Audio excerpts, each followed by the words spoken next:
మనం ఒకటి గమనించాల్సిన విషయం ఏంటంటే, ఇప్పుడు ప్రస్తుత కూటమి ప్రభుత్వం ఏదైతే ఉందో, బిఫోర్ ఎలక్షన్స్ వీళ్ళు చేసిన క్యాంపెయినింగ్ అంతా ఒక బూటకం, నాటకం, అబద్ధాలు, మోసాలు, దగ, కుట్ర అనేది క్లియర్ కట్గా అర్థమైపోతుంది. ఇది ఎవరో నేను చెప్పినట్టు కాదు, ఇండైరెక్ట్లీ చెప్పకనే చిరంజీవి గారు చెప్పేశారు.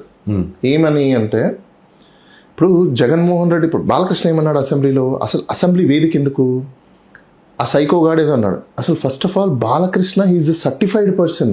దానికి మెంటల్లీ డిజార్డర్ అనే పర్సన్కి హీఈస్ ఎ సర్టిఫైడ్. అప్పుడు నువ్వు అప్పుడా ఇప్పుడా అని పక్కన పెట్టండి. ఇప్పుడు కోర్టులో ఎలా ఉంటుందంటే, బేసికల్గా యాంటీ ఇన్సిడెంట్స్ అంటారు. అంటే పూర్వ చరిత్ర ఏంటి, గత బ్యాక్గ్రౌండ్ ఏంటి. ఇప్పుడు వీళ్ళు అంటున్నారు కదా, క్రిమినల్ వాడు, ఇప్పుడు హోమ్ మినిస్టర్ అంటది క్రిమినల్స్ వాళ్ళు కాబట్టే కొట్టారు పోలీసు వాళ్ళు అంటారు కదా, అంటది కదా, వాళ్ళని అలా వదిలేస్తామని అంటారు కదా. ఎస్, అంటే డబ్బులుంటే క్రిమినల్ ఒకలాగా, డబ్బులు లేని క్రిమినల్ ఒకలా ఉంటారా, ఉంటారు కదా. ఎవరైనా క్రిమినల్. ఎగ్జాక్ట్లీ. సో ఇప్పుడు బాలకృష్ణ విషయంలో కూడా ఏంటంటే, గతంలో ఈయన మెంటలీ డిజార్డర్, లేదు అంటే మెంటలీ డిజార్డర్ అనే నాటకం ఎగ్జాక్ట్లీ. ఇప్పుడు అలాంటి false information, false evidence, false certification చేసిన వాళ్ళ మీద ఇప్పుడు ఛార్జ్ తీసుకోవాలి. నేను అదే అంటాను, ఆ రూట్ లో వచ్చారు అనేది ఒకవేళ నిజం అయితే, వీళ్ళు కోర్టుని తప్పు ఎవిడెన్స్ ప్రొడ్యూస్ చేసి కోర్టుని తప్పుదావ పట్టించి కోర్టుని మిస్లీడ్ చేసుకొని వీళ్ళు దాంట్లో అక్విటల్ అయ్యారని చెప్పేసి వాళ్ళ మీద ఇప్పుడు కేసు పెట్టాలి మళ్ళీ. ఎందుకంటే ఫాల్స్ ఎవిడెన్స్ క్రియేటెడ్ కదా. ఆ డాక్టర్ ఎవరైతే సర్టిఫై చేశాడో ఓపెన్ సీక్రెట్ కదా. ఓపెనింగ్ సీక్రెటా క్లోజ్డ్ సీక్రెట్ అనేది కాదండి. పాయింట్ ఏంటి, కోర్టు దగ్గరికి ఏం ఎవిడెన్స్ వచ్చాయి, ఏం డాక్యుమెంట్ ఉన్నాయి, దాని మీదనే వెళ్తుంది కోర్టు. అవునా? ఇప్పుడు అది ఓపెన్ సీక్రెట్ అనేది ఒకవేళ బయట నిజమైన ఒప్పుకుని తెలిసింది అనుకోండి, సపోజ్, దాన్ని సుమోటో కిందనో లేకపోతే ఎవరైనా అప్లికేషన్ పెట్టో దాన్ని చేయించాలి. ఎందుకు? ఇప్పుడు ఇతను మెంటల్లీ డిజార్డర్ అని సర్టిఫికేట్ తెచ్చుకున్నాడా లేదా? అవును, అప్పుడు సర్టిఫైడా కాదా? ఫస్ట్ పాయింట్ వచ్చింది. మరి మెంటల్లీ డిజార్డర్ అయిన సర్టిఫైడ్ అయిన పర్సన్ ని, అన్సౌండ్ పర్సన్ ని ఏ విధంగా ఎలక్షన్స్ లో కొనసాగుతున్నారు, ఏ విధంగా ఎలక్షన్స్ లో ఎన్నుకుంటున్నారు, ఏ విధంగా ఎలక్షన్స్ లో గెలిచి అసెంబ్లీలో కూర్చోబెట్టి మాట్లాడుతున్నారు. మీ రూల్స్ లోనే ఉంది కదా అన్సౌండ్ పర్సనాలిటీస్ ని ఎంటర్టైన్ చేయకూడదని చెప్పేసి అని. కానీ పబ్లిక్ యాక్సెప్ట్ చేశారు. నేను అదే అంటున్నా, పబ్లిక్ సిస్టమ్ యాక్సెప్ట్ చేసింది. సార్ ఇక్కడ ఒక విషయం చెప్తాను, పబ్లిక్ రీజనబుల్ ఎక్స్పెక్టేషన్ అనేది ఉంటుందండి, రైట్? ఈ రీజనబుల్ ఎక్స్పెక్టేషన్స్లో బాబాసాహెబ్ అంబేద్కర్ గారు ఏం చెప్పారంటే, పొలిటికల్ పార్టీస్ ప్రామిసెస్ ఏవైతే ఉన్నాయో ఆ ప్రామిసెస్, రీజనబుల్ ఎక్స్పెక్టేషన్స్, ప్రజలు ఎవరికైనా కూడా మీరు ఏం చేస్తారో చెప్పండి, వాళ్ళు నమ్మితే మీకు ఓట్లు వేస్తారో అని చెప్పారు. వీళ్ళు చెప్పి నమ్మించారు. ఓకే, ఈ నమ్మకాన్ని నిలబెట్టుకోవాల్సింది ఎవరు? వీళ్ళు. ఎందుకు వాళ్ళ మీద కేసులు పెట్టట్లేదు అంటే రెండు విషయాలు ఉన్నాయి ఇక్కడ. 5 ఏళ్ల తర్వాత మీకే పవర్ ఉంది, మళ్ళీ వాళ్ళకు శిక్ష వేయాల్సిన అక్కర్లేదు, మీరు ఓట్లు లేకపోతే అదే పెద్ద శిక్ష వాళ్ళకి, అందుకు మించిన శిక్ష లేదు. కానీ అప్పట్లో బాబాసాహెబ్ అంబేద్కర్ గారు ఇంకొకటి కూడా చెప్పి ఉండాల్సింది, ఈ 5 సంవత్సరాలలో 2.5 సంవత్సరంలో చేయకపోతే వీళ్ళ మీద క్రిమినల్ యాక్షన్ తీసుకోండి అని చెప్పేసాను. ఎందుకు చెప్పనా? వాళ్ళ బతుకు భవిష్యత్తు పోతుందా? 5 సంవత్సరాలు పోతుందా? దాన్ని ఎవరు తీసుకురావాలి? ఇప్పుడు దాన్ని సవరించాల్సిన అవసరం కూడా ఉంది. 5 సంవత్సరాలలో మీరు 2 సంవత్సరాలు కానీ చేయలేకపోయి ఉంటే దీనివల్ల ఒకటి జీవితం నాశనం అయిపోతుంది, సమాజం యొక్క భవిష్యత్తు నాశనం అయిపోతుంది, భావి తరాలు నాశనం అయిపోతున్నాయి, యువత భవిష్యత్తు నాశనం అయిపోతుంది. సో వీళ్ళ మీద యాక్షన్ తీసుకోవాలి కదా. మీ నెగ్లిజెన్సీ, నీకు చేత కాకపోతే రాకు పాలిటిక్స్లోకి. పాలిటిక్స్ అర్థం ఏంటి? People litigation management. అంటే పబ్లిక్ ఉన్న ఇష్యూస్ని వాటిని అడ్రస్ చేసి మేనేజ్ చేసి గవర్నమెంట్ ద్వారా పనులు చేయించి పబ్లిక్ని సుభిక్షంగా, సంతోషంగా, సుఖంగా చూసుకుంటే బాధ్యత మీద. అదే కదా మీరు చేయాలి. అది పక్కన పెట్టేసి మీరు మిగతా పనులన్నీ చూసుకుంటే, ఇప్పుడు అసెంబ్లీలో అసలు ఆ టాపిక్ అవసరం ఉందా? కామినేనికి కానీ బాలకృష్ణకి కానీ నీకు అసెంబ్లీ పెట్టింది దేనికోసం? నీకు అసెంబ్లీకి వెళ్ళడానికి, రావడానికి, చేయడానికి సెక్యూరిటీ డబ్బులు ఎందుకోసం ఇస్తున్నాం? మీ ప్రైవేట్ ఆఫీస్ చూసుకోవడం కోసమా? Of course assembly is beyond jurisdictional.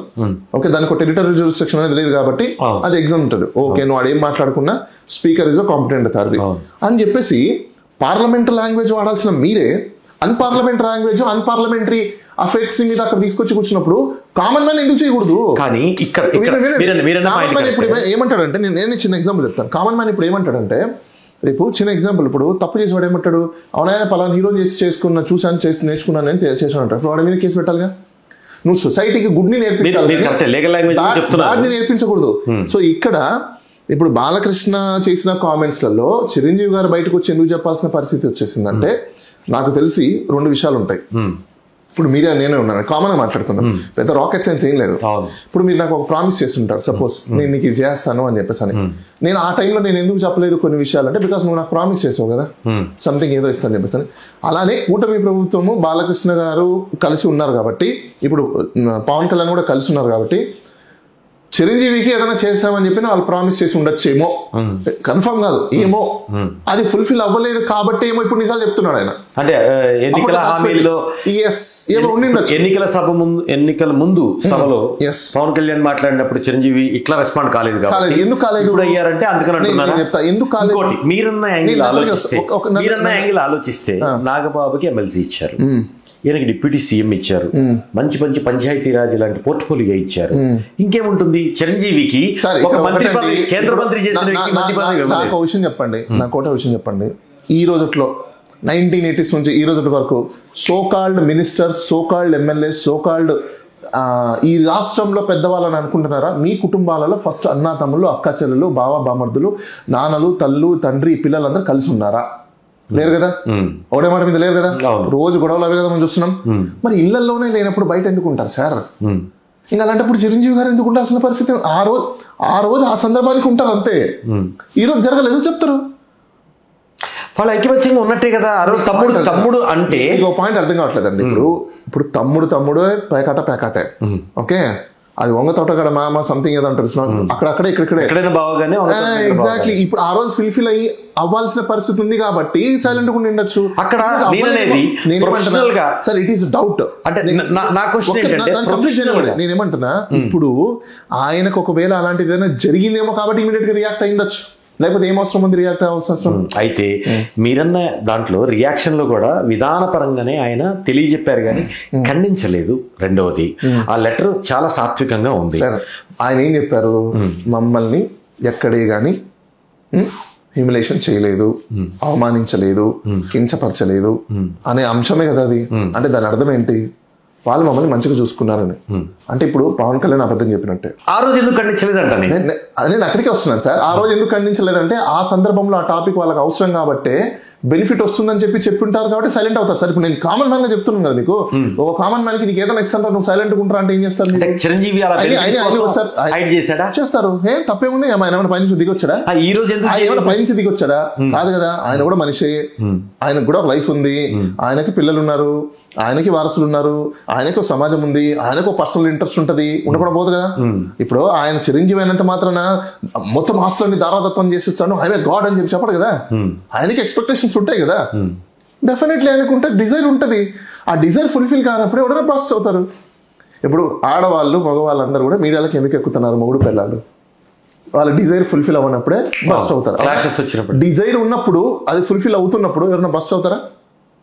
Hour. అప్పుడు ఎందుకు చెప్పలేదు? వైసీపీ నేను అనుకోవటం, వైసీపీ ఎన్నికల ముందు కూడా అంటే పవన్ కళ్యాణ్ ని ఉద్దేశించి ఒంటరిగా రాలేరు, ఒంటరిగా గెలవలేరు అంటే కూటమి వేళ్ళు అనుకుంటున్న టైంలో వైసీపీ అంటుంది. ఇప్పుడు కూడా ఇది ఒక అవకాశంగా తీసుకొని వైసీపీ ఆసరాగా చేస్తోందా అంటే? ఏం ఆసరా? ఇప్పుడు వీళ్ళిద్దరి మధ్య క్లాషెస్ ఉన్నాయి. నేను ఒక చిన్న ఎగ్జాంపుల్ చెప్తాను మీకు. మీరు బూతులు తిట్టకుండా మీ ఇంట్లో ఉన్నప్పుడు రికార్డింగ్ మీ ఇంట్లో వాళ్ళు చేయకుండా బయట మీ వీడియో బయటకు వెళ్తుందా? వెళ్ళదు కదా. వెళ్ళదు. అంటే ఇప్పుడు ఆయన చెప్పబట్టే కదా ఇన్ఫర్మేషన్ బయటకు వచ్చింది. ఆయన ఓపెన్ గా చెప్పారు కదా. ఇప్పుడు ఫస్ట్ లేవన్నా తింది ఎవరు? కామినేని. అసలు first of all straight question నాకు కామినేని, అయ్యా నువ్వు ఒక ఎమ్మెల్యే, నేను ఒక సోషల్ ఇంజనీర్ గా మాట్లాడుతున్నా, నీకు బేసిక్ నాలెడ్జ్ లేదు. ఫస్ట్ నీకు ఇంత ఏజ్ వచ్చింది, ఒక ఎమ్మెల్యే పది చాలా సార్లు నువ్వు చేసావు, నీకు కామన్ సెన్స్ లేదా? మంత్రి కూడా చేసావు, అసెంబ్లీలో ఏం మాట్లాడాలి? నీలాంటి బుద్ధి లేని వాళ్ళందరూ వచ్చి ఈరోజు, నాలెడ్జ్ లేని వాళ్ళు వచ్చి ఈరోజు, మీ టైంలో ఉన్న రాజకీయాలు వేరు, ఈ టైంలో మీరందరూ మీలాంటి వాళ్ళ సో కాల్డ్ ఏజెడ్ ఫెలోస్ ని మేము ఎన్నుకొని మాది తప్పు, మమ్మల్ని మేము కొట్టుకోవాలి. పాలిటిక్స్ లో ఏజ్ అనే ఫ్యాక్టర్ లేదు. ఎగ్జాక్ట్లీ ఉందండి అక్కడే. మీ యొక్క ఎక్స్పైరీ డేట్ అయిపోయిన మైండ్ సెట్, ఎక్స్పైరీ డేట్ అయిపోయినా మీ యొక్క ఐడియాలజీని తీసుకొచ్చి మమ్మల్ని మీద రుద్దుతున్నారు. మాకు అవసరమా? మిమ్మల్ని ఎవరు రమ్మన్నారు పాలిటిక్స్ లోకి?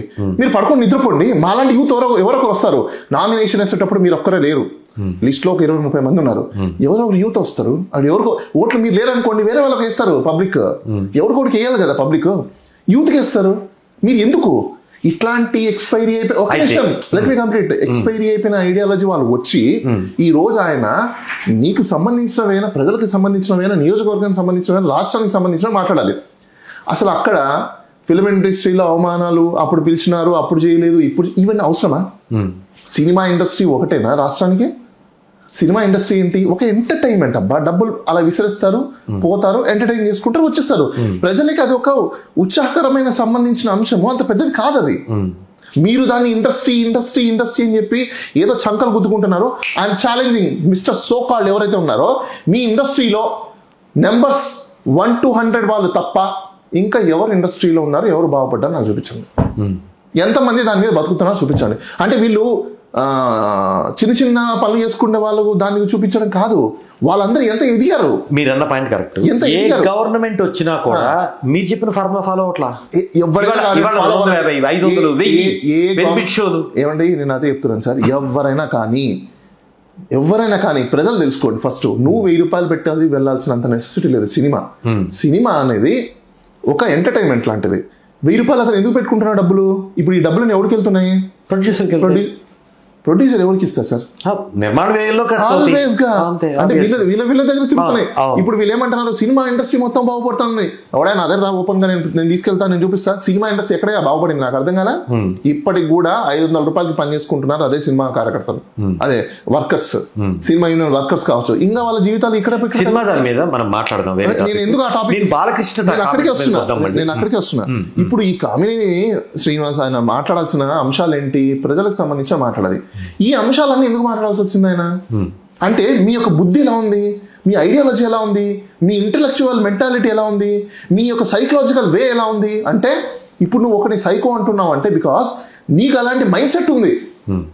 నువ్వు ఒకరిని తిడుతున్నావు అంటే నీ యొక్క ఇంటర్నల్ గా నీ యొక్క సైకలాజికల్ ఇన్సైడ్ మెసేజ్ అది. అయితే ఇక్కడ ఇంకో చెప్తున్నా, మీరు సైకలాజికల్ డిజార్డర్స్ అయ్యి వేరే వాళ్ళని సైకలాజికల్ డిజార్డర్ అని ఎలా అంటారు? మీకు ఎలా తెలుసు వాళ్ళు సైకలాజికల్ డిజార్డర్ అని? మీకు బుద్ధి ఉందా కాస్తైనా? సైకలాజికల్ డిజార్డర్ అయినా అంటే ముందు సర్టిఫికేట్ కావాలి. సర్టిఫికేట్ ఉంటేనే సైకలాజికల్ డిజార్డర్. అది తెలియకపోతే మీరు ఎట్లా ఎమ్మెల్యేలు అయ్యారు? సైకలాజికల్ డిజార్డర్ ఉందన్న విషయము బాలకృష్ణ గారికి డాక్టర్ సర్టిఫై చేసిస్తే ఒక కేసులో అక్విటల్ కూడా అయ్యాడు. He's a certified person, uncertified కాదు. నేను చాలా సందర్భాలలో కూడా కేసులు కూడా చెప్పా, పోలీసు వాళ్ళు ప్రైమా ఫేసి ఉంది కంప్లైంట్ ఇచ్చారు కాబట్టి వాళ్ళు మానసికంగా ఒత్తిడి చెందారని కేసులు. అయ్యా మీరు కూడా తెలుసుకోండి, మానసికంగా బాధపడ్డాడంటే మానసిక యొక్క డాక్టర్ దగ్గరికి వెళ్ళి సర్టిఫికేట్ కావాలి. ఊరికనే ఎవరు ఏదో నాకు ఇప్పుడు కోపం వచ్చేసింది కాబట్టి నేను అయిపోయాను, no, that is not prima facie. So ఇక్కడ జరుగుతున్నది ఏంటి? మీరు రాజకీయాలు అక్కడ మీ యొక్క కెమెరాలు టీవీలు అన్ని చూసుకోవడం కోసం, మీరు చిట్ చాట్లు వేసుకోవడం కోసం అసెంబ్లీని క్రియేట్ చేయాల. మీకు అలా చేత కాకపోతే, మాట్లాడానికి చేత కాకపోతే రిజైన్ చేసి దొబ్బేయండి. స్ట్రైట్గా చెప్తున్నాను. ఎవరో ఒకరు మంచి వాళ్ళు వస్తారు, నామినేషన్లు వేసుకుంటారు, వాళ్ళకు జనాలు ఓట్లు ఇస్తారు. మీరు ఉండకపోతే రాష్ట్రం బాగుపడుతుందని చెప్తున్నాను. సో కాల్డ్ ఎవరైతే ఇప్పుడు ఎమ్మెల్యేలు సీనియర్ మోస్ట్ అని అనుకుంటున్నారో, బాబు మీరు దొబ్బేయండి, మీరు వద్దు రాష్ట్రానికి, మీ వల్ల మాకు రూపాయి ఉపయోగం లేదు వద్దని చెప్తుంటే మీరు నామినేషన్ వేయడం వల్లనే సైకలాజికల్ డిజార్డర్స్ ఉన్న ఓటర్లు అందరూ ఏమవుతున్నారు? వేయాల్సిన పరిస్థితి వస్తుంది మీకు. అంటే ఇప్పుడు ఓట్లు వేసిన వాళ్ళందరూ సైకలాజికల్ డిజార్డర్ సార్. ఇప్పుడు నేను ఉన్నాను సార్. ఒక సమాజము ఏం కోరుకుంటుంది? బేసికల్ గా మాట్లాడతాను నేను. ఇప్పుడు నేను ఏం కోరుకుంటా? నాకు లబ్ధి కావాలి, నాకు బెనిఫిట్ కావాలి, నా పిల్లలకి భవిష్యత్తు కావాలి, నా సమాజానికి నాకు కావాల్సినవన్నీ కూడా నేను కష్టపడుతున్న దానికి బెనిఫిట్ ఉండాలి, పీస్ అండ్ ట్రంక్వాలిటీ నాకు కావాలి. అవునా? హాస్పిటల్ ప్రైవేటీకరణ, స్కూళ్ళు ప్రైవేటీకరణ, హాస్పిటళ్ళు స్కూళ్ళు అన్ని బేసిక్ నీడ్స్ అవి. నేను సంపాదించే సంపాదన హాస్పిటల్కి స్కూళ్ళకి బేసిక్ నీడ్స్కి 70% వెళ్ళిపోతుంది కదా. నాకు ఆ 70% మిగిల్చిపెట్టే గవర్నమెంట్లు కావాలన్నా, లేకపోతే ఆ 70% కంటే డబల్ ఖర్చు పెట్టే గవర్నమెంట్లు కావాలన్నా? ఎవరన్నా కోరుకుంటారు అట్లా? కోరుకోరు. మరి అలాంటప్పుడు ప్రజలు అలా కోరుకుంటున్నారంటే అర్థం ఏంటి? ప్రజలు అలా కోరుకుంటున్నారు మరి అంతే కదండి. ఇప్పుడు నీకు ఇప్పుడు ఎవరైనా డిజార్డర్ ఉన్నట్ట వాళ్ళు చేసే పని మంచిదని యాక్సెప్ట్ చేసినట్టు. మళ్ళీ మీకు పాయింట్ అర్థం కాదు. ఎట్లా సార్ మంచి?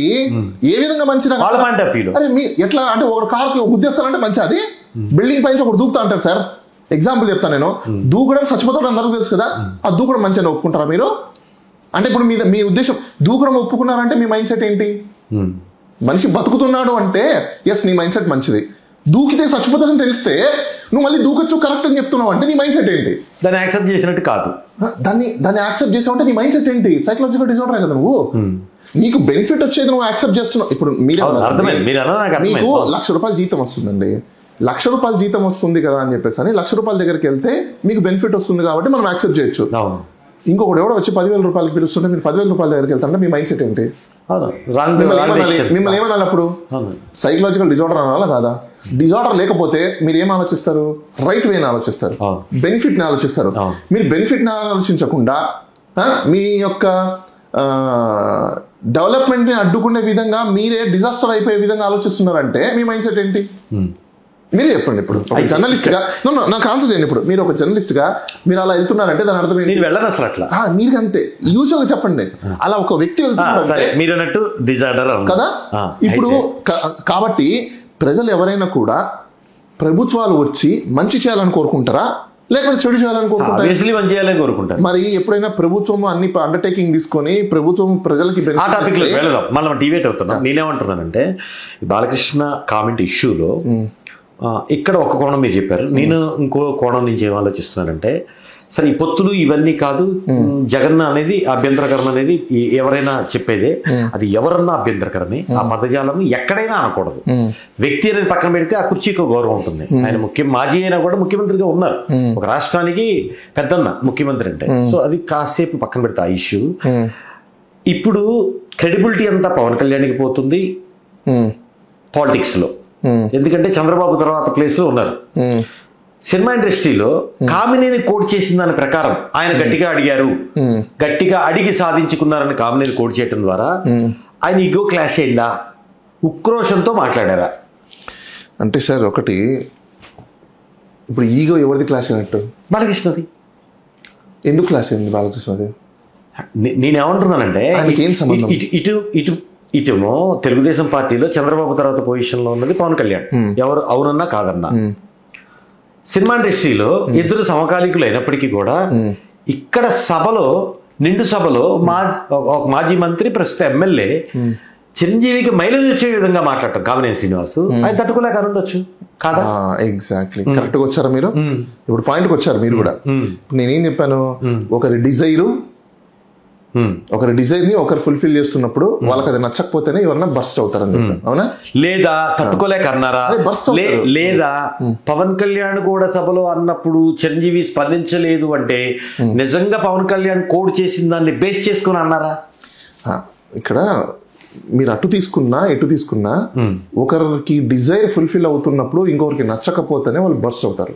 అది ఒక కోణము ఒకటి, రైట్? ఇప్పుడు ఆయన చెప్పింది ఎవరు అక్కడ? కామినేని. ఆయన కామినేని ఎవరికి క్లోజ్ ఎక్కువగా? బాలకృష్ణకా చిరంజీవికా? చిరంజీవి వాళ్ళకి ఎక్కువ క్లోజ్. సో ప్లస్ అది కాక హాస్పిటల్స్ అంతా గ్రూపింగ్ అంతా ఎవరికి ఉంది? బిజినెస్ గ్రూపింగ్స్ అంతా ఎవరికి ఉంది? ఆల్వేస్ చిరంజీవికి. సో సత్సంబంధాలు ఎక్కువ ఎవరికి ఉంటాయి? యాక్చువల్గా కామినేని హాస్పిటల్స్ ఉన్నాయి కదా. ఇప్పుడు చిరంజీవి గారు వాళ్ళ కోడలికి అపోలో హాస్పిటల్ ప్లస్ ఇంకోటి ఏమున్నాయి? అపోలోను వాళ్ళకి ఇదే కదా మన బి పాజిటివ్ ఉన్నది కదా. సో అలాంటప్పుడు ఆ ఇండస్ట్రీస్ మొత్తం అంతా సరౌండింగ్ ఉన్న వాళ్ళు ఒకరు అవుతారా లేకపోతే సపరేట్ అవుతారా? సేమ్ జోనర్ కాబట్టి ఇప్పుడు మీరు నాకు నచ్చారండి, నా ఫ్రెండ్ మీరు, నేను మీకు సపోర్ట్ చేస్తానా లేకపోతే అపోజ్ చేస్తాను? ఖచ్చితంగా సపోర్ట్ చేస్తాను. దట్స్ ఇట్, అయిపోయింది. అక్కడ ఇంకేముంది? ఇప్పుడు పవన్ కళ్యాణ్ ఉన్నారు, చంద్రబాబు నాయుడు గారికి క్లోజ్, ఎవరికి సపోర్ట్ చేస్తారు పవన్ కళ్యాణ్? జగన్మోహన్ రెడ్డికి సపోర్ట్ ఏం చేయడు కదా. పవన్ కళ్యాణ్ గారు చంద్రబాబు నాయుడుకి సపోర్ట్ చేస్తారు కదా. అంటే ఇక్కడ సపోర్ట్ మ్యాటర్ సింపుల్ అనే దానికన్నా సందర్భానుసారం ఆ వచ్చిన సందర్భాన్ని బట్టి, ఏ సందర్భం వచ్చినా ప్రాక్టికల్ గా మాట్లాడుకున్నాం. అంటే ఈ ఇల్యూజన్స్ అన్ని మీరు మీడియాలో మీరు చెప్పుకోవడానికి బాగుంటది, మీరు ఒక జర్నలిస్ట్ కాబట్టి మిగతా వాళ్ళకి మీరు మ్యానిపులేషన్ క్వశ్చన్స్ చేయడం పనికొస్తుంది. మా లాంటి వాళ్ళకి పనికిరాదు, మాకు నిజాలు తెలుసు, మేము గ్రౌండ్ లో ఉంటాం. ప్రజలు పాపం తెలియని వ్యక్తుల కంటే ఈ బ్యాక్గ్రౌండ్ ఏం జరుగుతుందో తెలియని వాళ్ళైతే నమ్మేస్తారు, మేము నమ్మంగా. కానీ మాకు రియాలిటీ తెలుసు. ఆ రోజు ఏం జరిగింది అసలు వాస్తవంగా? సరే ఈ కామెంట్స్ ఇవి పక్కన పెడితే 2021 కంటే ముందు ఆయన ఆహ్వానించారు. ఆయన లెటర్లో చెప్పినట్టుగా చిరంజీవి వాళ్ళిద్దరు భార్య భర్తలు ఇద్దరు వచ్చారు కుటుంబ సమేతంగా. ఆమె భారతి గారు వడ్డించారని కూడా చెప్పారు. అంటే ఆయన దాంట్లో మెన్షన్ చేయలేదు కానీ బయటకు వచ్చిన వార్త ఆ విజువల్స్ లో. కానీ అది కామన్ అండి. బేసికల్ గా ఇప్పుడు ఆయన లెటర్ లో తీసుకున్నా కూడా వాళ్ళు ఆయన లెటర్ వరకు ఎందుకండి, మనమే విజువల్స్ చూసాము. వాళ్ళని మంచిగా స్వాగతం తీసుకున్నారు. ఒకసారి ఆలోచించండి, deputy chief minister mister Pawan Kalyan యొక్క మైండ్ సెట్ ఎలా ఉందో మీరు ఆలోచించండి. ఒక వ్యక్తి ఇంకో వ్యక్తికి దండం పెట్టిన దాన్ని ఇంత పెద్ద రాజకీయం అరాచకం లాగా చేశాడు అంటే ఈయన ఒక మైండ్ సెట్ ఏంటో ఆలోచించండి మీరు. అది కామన్, మన ఇండియన్ ట్రెడిషన్ లో ఎవరైనా దండం పెట్టడం అనేది ఒక గౌరవప్రదమైనది కదా.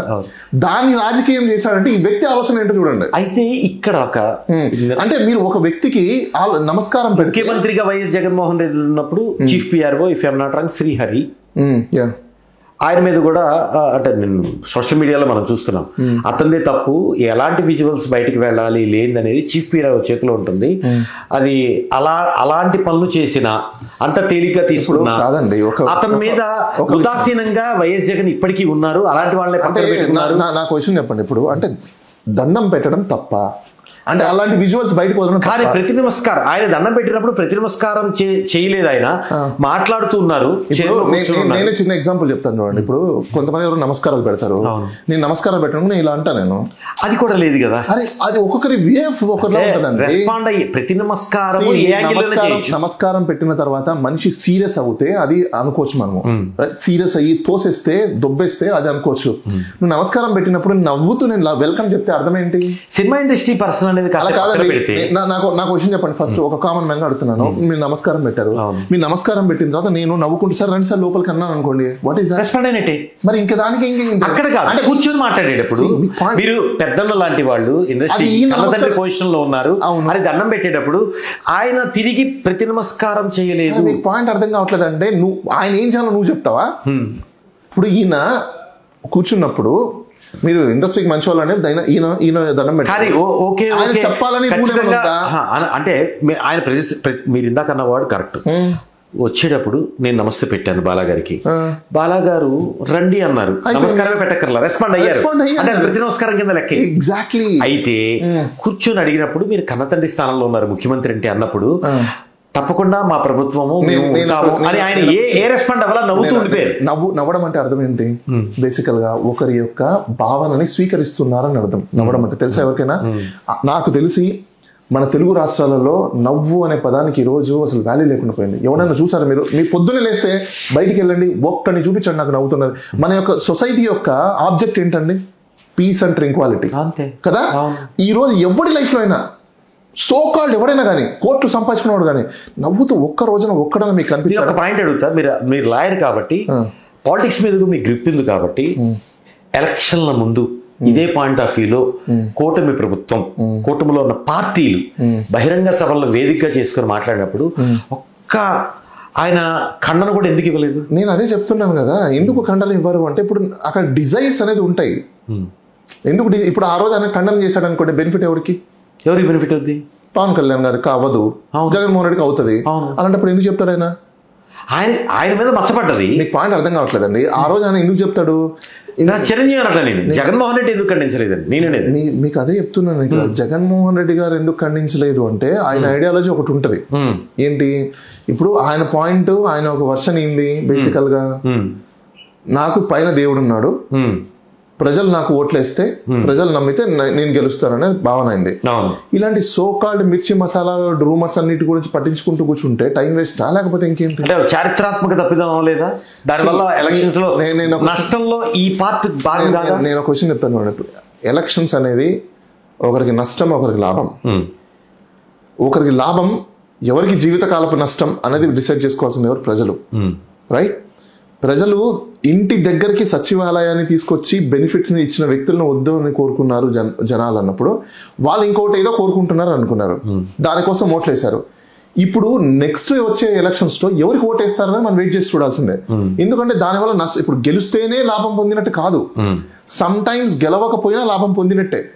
ఇప్పుడు గెలవకపోవడం వల్ల ఇప్పుడు వాస్తవంగా చెప్పాలంటే నాకు తెలిసి మా తాతల కాలం నుంచి కూడా, ఇండిపెండెన్స్ వచ్చిన దగ్గర నుంచి కూడా చెప్పుకోవడానికి చదువుకోవడానికి పుస్తకాలలో చూసామే తప్ప real time governance door delivery system అనేది మనం ఎప్పుడైనా చూసామా? మీరేమైనా చూసారా? ఈ రోజు ఇప్పుడు కూడా తీసుకోండి, ఈ ప్రెసెంట్ గవర్నెన్స్ లో కూడా ఒక సివిల్ సర్టిఫికెట్ ఏమైనా తీసుకోవాలంటే ఈ రోజు వీఆర్ సఫరింగ్, పిల్లలు సఫరింగ్. బాలగారు, ఓవరాల్ ఇష్యూలో బాలకృష్ణ చేసిన కామెంట్ ఇష్యూలో ఎవరికి లాభం జరిగింది, ఎవరికి నష్టం జరిగింది అంటే మీరు చెప్తారు? ఇక్కడ నష్ట లాభాలు పోల్చుకునే దానికంటే ప్రజలకు నిజాలు తెలిసాయని అనుకోవచ్చు మనం. ఎందుకంటే ఇన్ని రోజులు వీళ్ళు నిజం చెప్తున్నారా అబద్ధం చెప్తున్నారా అనే దానికి ప్రజల్లో ఒక డైలమా ఉంది. ఆ డైలమా